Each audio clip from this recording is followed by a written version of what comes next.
Hoje o Saúde em Prática vai tratar de algumas doenças que atingem a pele: rosácea, psoríase, vitiligo, erisipela e o câncer de pele. Você confere as causas, os sintomas, como tratar e prevenir. É agora no Saúde em Prática.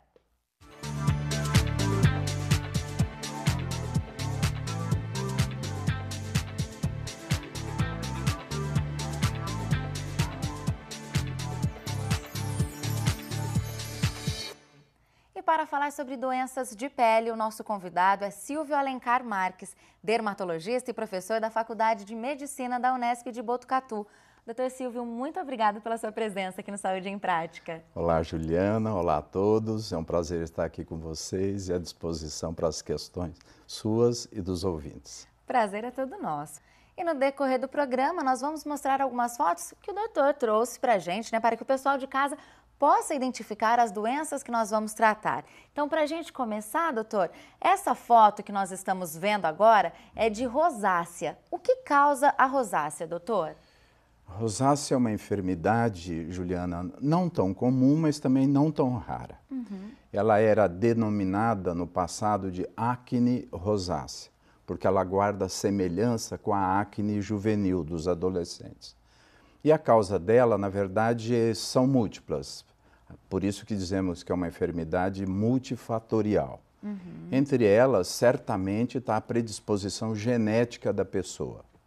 E talvez o fato de se expor muito ao sol, se submeter a uma série de circunstâncias que provocam vasodilatação da pele, aquele vermelho da pele.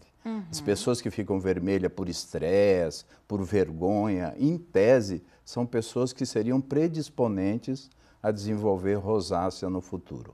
Interessante. E o doutor comentou que ela se assemelha com a acne, né? Até pela foto que a gente viu, dá para perceber que quando aquela acne está bem inflamada, né? Pelo jeito, quando ela fica inchadinha e vermelha. Agora, como distinguir se é uma acne ou se é uma rosácea? Muito boa pergunta.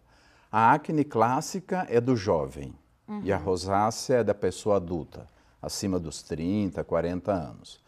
E uma das coisas que, do ponto de vista exame clínico, distingue ou ajuda é o fato de que na rosácea você não tem o cravo, você não tem o comedão, você só tem a pústula. Né? E outra, acontece no andar mais superior da face. E, com certa frequência, há também o comprometimento da mucosa do olho na rosácea. E isso não acontece na acne juvenil, na acne clássica. Uma outra coisa também da rosácea, que aí é mais do sexo masculino, é uma hiperplasia, um crescimento das glândulas sebáceas do nariz. Então a pirâmide nasal, o nariz começa a ficar entumecido, crescendo, com um aspecto irregular na superfície. Isso auxilia no diagnóstico. E qual que é a melhor forma de controlar essa rosácea, doutor? A rosácea começa, nós temos na verdade 4 tipos, que são como se fosse um passo acima em termos de gravidade. O mais comum é aquela pele constantemente vermelha, como se a pessoa estivesse alcoolizada. Né? Então ela fica com a pele vermelha e começa a aparecer o que a gente chama de telangiectasias, que são pequenos vasos na superfície da pele dilatados e que se tornam aparentes e, portanto, chamam a atenção. Isso acontece na região malar, de ambos os lados, um pouco na região frontal. Essa é a fase inicial. Essa, talvez, um pouco mais simples de tratar. Nas fases mais graves, acontece aquilo que nós vimos na foto, que é o aparecimento das pústulas. E aí sim, tanto é que nessa circunstância a gente tem que fazer o tratamento sistêmico, porque só o tratamento tópico não vai resolver. Com medicamentos? Com medicamentos. Então, numa fase inicial, existem medicamentos que ajudam a controlar. Resolver definitivo não é tão simples. Então, nós temos o medicamento cujo nome genérico é o metronidazol, que é utilizado topicamente, o uso corriqueiro do filtro solar, porque aceita-se que a irradiação solar seja um agravante, se não um dos desencadeantes. Agora, doutora, a gente vai falar sobre psoríase. Pois não. A gente vai ver algumas fotos. Eu queria saber o que é a psoríase, doutor Silvio? Psoríase é uma enfermidade que não é nova, ela é descrita há mais de 1 ou 2 séculos atrás, e é uma enfermidade que, como nós podemos ver, ela compromete do couro cabeludo até a ponta dos pés. Ela pode ser generalizada, mas é uma enfermidade mais dermatológica, ela não provoca alterações sistêmicas, ela especificamente, a não ser das articulações, que podem ser comprometidas. É uma enfermidade inflamatória, não é uma doença infecciosa. E aí o doutor falou das articulações, a psoríase pode levar a artrite, por exemplo? Sim, existe um subtipo de psoríase, que é chamado de psoríase artropática ou artrite psoriásica, são duas denominações que a gente utiliza. E pode ser tão grave a ponto de provocar deformidade nas articulações, caso não tratada ou diagnosticada tardiamente. Mas aí da pele ela vai chegando até as articulações? Como é que é esse processo? Normalmente o paciente tem a psoríase clássica, né? A psoríase na pele, com essas placas vermelhas descamativas. Depois de um período em torno aí, diria que em torno de 10 anos, o paciente é propenso a desenvolver as lesões articulares. Mas não todo paciente, em torno de 30%, em algumas estatísticas até 50%, vai desenvolver as lesões articulares. Mas se houver um tratamento anteriormente, não chega nesse... Infelizmente não, Juliana, não dá para você tratar bem a pele e com isso prevenir o aparecimento da lesão articular. Não, não por enquanto. Claro é que nós temos hoje terapêuticas que podem reduzir a intensidade do processo articular, mas eu não sei se podemos impedir que ele apareça. Doutor Silvio, a nossa equipe de produção foi às ruas para saber o que as pessoas fazem para cuidar da saúde da pele. É o que a gente vai conferir agora. Para eu cuidar da minha pele, eu uso bastante creme para protetor com base, para ir protegendo. Da pele, olha, falar a verdade, eu não cuido, só lavo o rosto só. Eu uso protetor solar, eu passo creme hidratante, vou no dermatologista às vezes quando tem algum problema. Deveria usar um protetor solar, as coisas, mas não estou usando. Até compramos, está lá em casa, mas eu não usei. Me levanto, já passo o protetor solar e durante o dia também. Protetor solar, sempre uso, né? Porque é essencial usar.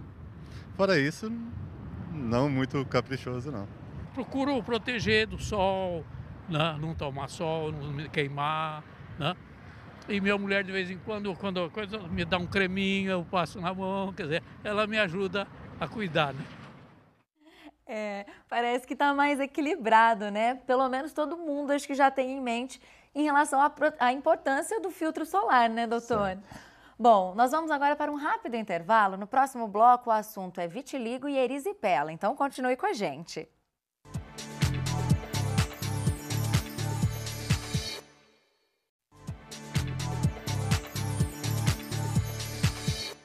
Saúde em Prática está de volta e aqui conosco está o Dr. Silvio Alencar Marques, dermatologista e professor da Faculdade de Medicina da Unesp de Botucatu, nos esclarecendo sobre doenças de pele.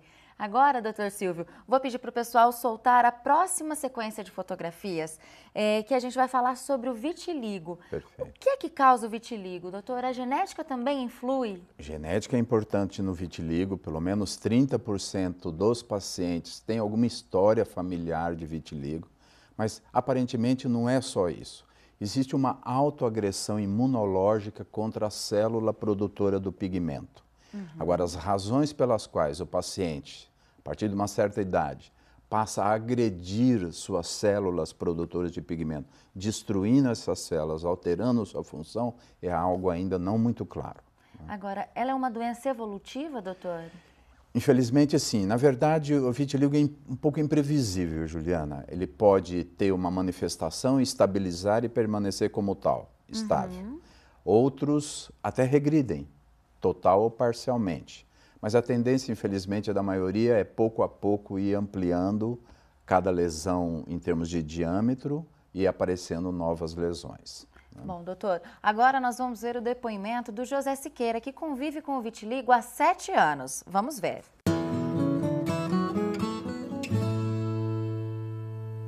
O vitiligo é recorrente na minha família já há um bom tempo. Minha mãe tinha vitiligo, por parte do meu pai também eu ouvi falar, não conhecia alguns parentes que tiveram.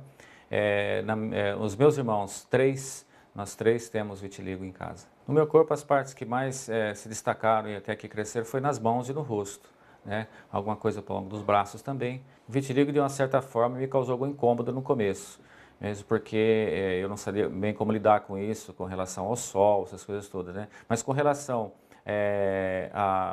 até constrangimento, isso não, mesmo porque o ambiente em que eu nasci, que eu cresci, já convivi com os familiares com vitiligo, então para mim não teve muito constrangimento, não. Para mim foi tranquilo. Para proteger a minha pele, apesar de eu saber todo o procedimento correto, eu confesso que sou meio relapso para isso. Mas o que eu tenho usado ultimamente, nas mãos eu uso luva, quando tenho que fazer uma viagem, uma coisa mais longa, eu uso luva, o protetor solar, e também, principalmente, eu evito o sol mesmo. Assim, então eu uso, às vezes, de algum boné, se for o caso, né? Mas vai ficando por aí, não tem nenhum tratamento especial que eu faça para isso, não. Eu gostaria de saber do doutor, aproveitando o depoimento, se existe algum progresso no tratamento de vitiligo. Bom, doutor, como o Siqueira perguntou, existe algum tratamento específico? Quais os tratamentos para o vitiligo, né? Antes de abordar a questão do tratamento, Juliana, eu queria cumprimentar o seu José Siqueira pela entrevista e pelo que ele transmitiu a respeito da enfermidade. Aquele caráter familiar, né, que não está presente em todos os pacientes, mas no caso dele, muito expressivo, o componente familiar da enfermidade. Outra, a maneira como, de certa forma, ele se habituou à enfermidade e não deixou que a enfermidade impedisse de ter uma vida absolutamente normal, como deve ser sempre. Outro, que ele toma um cuidado que é exigido, é se proteger do sol, com uso de filtro solar ou com outras medidas. Por quê? Porque naquelas regiões em que o vitiligo acometeu, a área está sem a proteção do pigmento contra o sol. Então, a área fica mais sensível a fazer queimaduras solares. Então, está muito correto o que ele tem apresentado. Agora, do ponto de vista avanço terapêutico, infelizmente, esse é o tipo de enfermidade, embora seja frequente, que pode causar, inclusive, estigma, se trabalha do ponto de vista pesquisa em relação ao vitiligo, ela progrediu pouco em termos de terapêutica realmente eficiente. Então, se nós dissermos que hoje a terapêutica que se propõe não é muito diferente da terapêutica de 10 anos atrás. Claro que o principal, eu diria, é o diagnóstico precoce. Procurar assistência médica nas lesões iniciais, porque aí você pode interferir provavelmente de maneira mais eficiente. Mas a gente usa cremes locais, pode usar corticoterapia sistêmica, quer dizer, tomar uma medicação sistêmica que pode auxiliar, exposição a determinadas lâmpadas que emitem radiações que possam tentar estimular a volta da pigmentação. Em algumas localizações, como por exemplo pálpebra, lesões na face, lesões nos genitais, tem hoje substâncias que são muito mais seguras do ponto de vista da utilização. Então eu diria que, claro, o cuidado geral no vitiligo avançou, mas algo assim definitivo, resolutivo, infelizmente, ainda não temos. Legal. Agora, doutor, nós vamos falar da erisipela, que é uma doença que pode ser contraída através de uma infecção causada por uma bactéria. Quais são os sintomas dessa doença? Eu considero que aliás, vocês selecionaram temas muito bons, muito importantes. Parabéns. Legal. A questão da erisipela é uma questão séria. Ela é uma infecção que pode ser grave, ela é uma infecção que vem, claro, de uma bactéria e, como nós estamos vendo, ela pode ter uma evolução até muito perigosa para o paciente. Eu não sei se eu selecionei uma foto que mostra o polo mais grave da erisipela quando você tem necrose da pele. Nossa. E aí é uma situação que pode colocar o paciente em risco de vida. Normalmente a erisipela penetra, a bactéria penetra na pele por alguma solução de continuidade. Uma frieira, um pé de atleta, ou aquelas úlceras de varizes, machucados, traumas, a bactéria penetra, prolifera ali e vai fazer uma inflamação na pele, em que você tem o vermelho da inflamação, tem o calor, tem a dor, tem a limitação do movimento em função do inchaço e tem a febre. E muitas vezes repercussão no estado geral do paciente. E como é o tratamento da erisipela, doutor? Terá que ser com antibiótico, né? O antibiótico que a gente utiliza é na linha da penicilina e os derivados da penicilina, porque é uma infecção relativamente que responde bem ao tratamento com antibiótico. O que não pode é retardar no diagnóstico. Quer dizer, essas infecções em que a causa é uma bactéria, você tem que ter uma intervenção o mais logo possível. E tem alguma maneira de evitar essa infecção? Eu tenho para mim que, particularmente os pacientes mais velhos, que são os mais susceptíveis, né?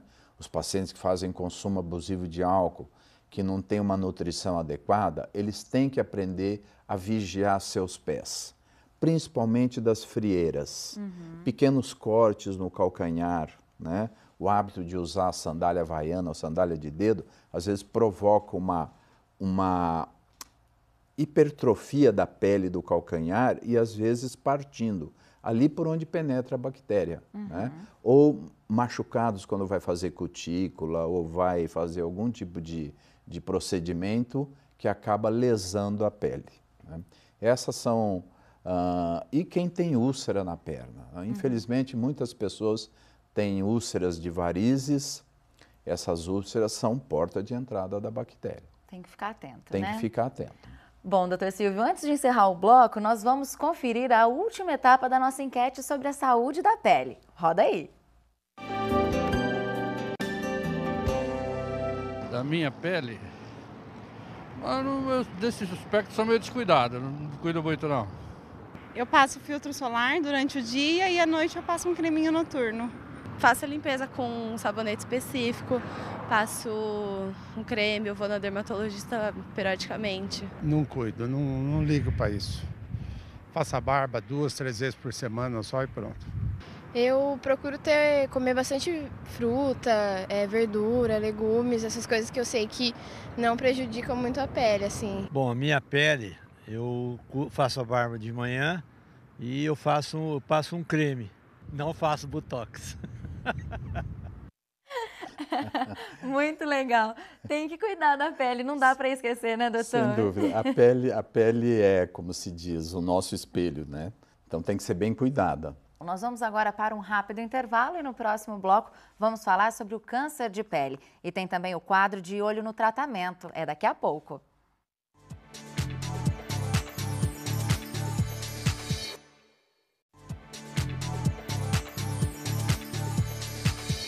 O Saúde em Prática está de volta hoje falando sobre algumas das doenças que atingem a pele. E para nos esclarecer, nós recebemos aqui o Dr. Silvio Alencar Marques, que é dermatologista e professor da Faculdade de Medicina da Unesp de Botucatu. Agora, antes de continuarmos com o nosso bate-papo, você confere as inovações da medicina para a psoríase. É hora do De Olho no Tratamento.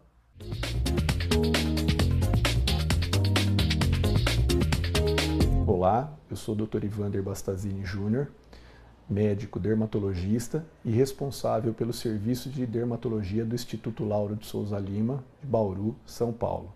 E eu vou falar um pouquinho para vocês sobre os novos tratamentos sobre psoríase. Até há poucos anos atrás, o tratamento para psoríase era feito com medicamentos tópicos para os casos leves a moderados e com medicamentos sistêmicos, os chamados imunossupressores para os casos graves de psoríase. O tratamento de psoríase se modificou bastante com novos medicamentos chamados de biológicos, que são agentes que atuam em um objetivo específico, combatendo determinadas substâncias que desencadeiam a psoríase. Esses tratamentos atingiram a população há alguns anos, talvez 5, 6 anos, e vem se popularizando, sendo cada vez mais utilizado por pessoas que apresentam casos graves de psoríase, que são aqueles casos em que as lesões cutâneas atingem uma grande área corporal, ou para pessoas que apresentam lesões de psoríase nas articulações, a chamada psoríase artropática. Então eles têm um objetivo mais específico e muitas vezes conseguem um resultado muito mais importante na redução das lesões cutâneas. Esses medicamentos são um avanço importantíssimo, não só para o tratamento da psoríase, como para várias outras doenças, inclusive vários tipos de câncer. Agora, são medicamentos que apresentam também diversos e importantes efeitos colaterais. Então, não são medicamentos isentos de problemas. São medicamentos que servem para algumas situações indicadas corretamente e que as pessoas que utilizam têm que estar conscientes dos possíveis efeitos colaterais que também existem, assim como nos tratamentos antigos. Legal, o Dr. Ivander Bastazini já esteve aqui. Esse quadro é muito interessante porque nos deixa de olho nas pesquisas e nos avanços aí da medicina. Agora, Dr. Silvio, continuando aqui o nosso bate-papo sobre os cuidados com a pele, as doenças que nós citamos aqui hoje, elas não são contagiosas, né? Existem algumas doenças de pele que são contagiosas? Sim, claro. É importante tranquilizar o paciente com psoríase, com vitiligo, que a enfermidade dele não é contagiosa. Isso é muito importante. A gente faz questão de ressaltar isso. Mas é claro, existem em dermatologia doenças infecciosas que sim são transmissíveis. Dê alguns exemplos para a gente. Um exemplo que não posso furtar de dizer é a hanseníase. A hanseníase é uma doença transmissível. Há algumas doenças causadas por fungos que também são transmissíveis. A própria erisipela, na verdade, a bactéria da causadora da erisipela é uma bactéria transmissível também entre as pessoas. Pode contagiar. Agora, doutor, pensando um pouquinho em relação aos problemas emocionais, os fatores emocionais, eles também podem interferir no surgimento de doenças na pele? Esse é um capítulo, Juliana, crescente, eu diria. Nós temos diferentes tipos de consequências nessa linha. Uma é o impacto psicológico que a doença dermatológica provoca na pessoa, particularmente diminuindo a autoestima, se sentindo rejeitado, provocando uma timidez exagerada. Sim. Então, é a doença determinando um comportamento psicologicamente, diria que inadequado, compreensível, mas inadequado. Outra são doenças psiquiátricas que implicam num determinado comportamento do paciente que pode ser muito sério. Por exemplo, o paciente se escoria demais, ele se provoca lesões, né, em função de um estado psiquiátrico. E o terceiro, talvez, são determinados medicamentos utilizados em psiquiatria ou em neurologia que acabam provocando, por sensibilidade alérgica, uma série de alterações dermatológicas. Então, a parte emocional em dermatologia está muito interligada. Bom, agora nós vamos falar sobre um assunto muito importante, que é o câncer de pele. Pois não. Doutor Silvio, o uso de protetor solar é a única maneira de prevenirmos o câncer de pele? Não, ele é parte da estratégia de prevenção. Primeiro, a gente tem que ter claro, Juliana, que aquelas pessoas de risco mais sensíveis são aqueles de pele clara. Quanto mais clara for sua pele, maior o risco de adquirir o câncer de pele. Mas é produto de uma equação, eu diria. É o tempo que você toma sol também. Quer dizer, pessoas de pele muito clara, mas que se protegem e têm uma profissão que não o expõe ao sol, ele é uma pessoa que dificilmente vai ter câncer de pele. Mas, por exemplo, lavradores, motoristas, pessoas, trabalhadores da construção civil, que pela sua profissão estão constantemente expostos, este é o grupo de maior risco e esse tem que ter mais cuidado. Agora, doutor, por que as pessoas têm que ficar atentas às suas pintas, às suas sardas? São nelas que podem estar ali algum indício do câncer de pele? Boa pergunta, Juliana. Você percebeu ali nas fotos que apareceram algumas imagens de lesões escuras. Aquele é um tipo de câncer de pele chamado melanoma, que é o câncer de pele mais agressivo. E ele sim pode ser derivado de alguma das pintas, mas ele pode aparecer a partir do que a gente chama de novo. A pessoa não tem nada na pele, mas vai surgir ali uma pinta aos 50 anos, 40 anos, onde não existia nada. Então, nós temos uma chamada regra do ABCDE, né? Em que nós chamamos de A de assimetria da mancha, B, bordas que são irregulares, C, mais de uma cor, né? Não só aquele castanho, mas tem negro, tem marrom, tem azulado, isso é sinal de alerta. Então, A, B, C, D de diâmetro, então pintas com mais de 6 milímetros de diâmetro tem que prestar mais atenção, e o E de evolução, não tinha nada, passa a ter, era de um jeito, agora está do outro. Então, esse conceito a população tem que ter, principalmente a população de pele clara. Os cuidados com a pele têm que começar lá na infância. Né? O hábito do filtro solar, o hábito de definir atividades físicas em horários em que a irradiação solar não é tão intensa. E claro, a alimentação saudável, uma alimentação rica em frutas, verduras. Super interessante todas essas colocações, doutor, e eu quero agradecer por ter trazido tanta informação interessante para a gente. Obrigada pela sua presença aqui no Saúde em Prática. Eu que agradeço, Juliana, e na verdade há tópicos aí que precisam ser mais aprofundados. Câncer de pele, as doenças dermatológicas que são contagiosas, porque elas existem. Então fica aí uma sugestão para discussões futuras. E já fica o nosso convite para o doutor voltar, então, numa próxima oportunidade para a gente se aprofundar um pouco mais nesses assuntos. Obrigada, viu? Eu agradeço a você e todos os colegas da produção. Muito obrigada. Bom, e se você aí de casa quer rever este programa, basta acessar o nosso site. É o www.tv.nesp.br/Saúde em Prática. Lá você encontra todos os programas já exibidos. E a gente se encontra na semana que vem. Então, até o próximo programa. Tchau, tchau.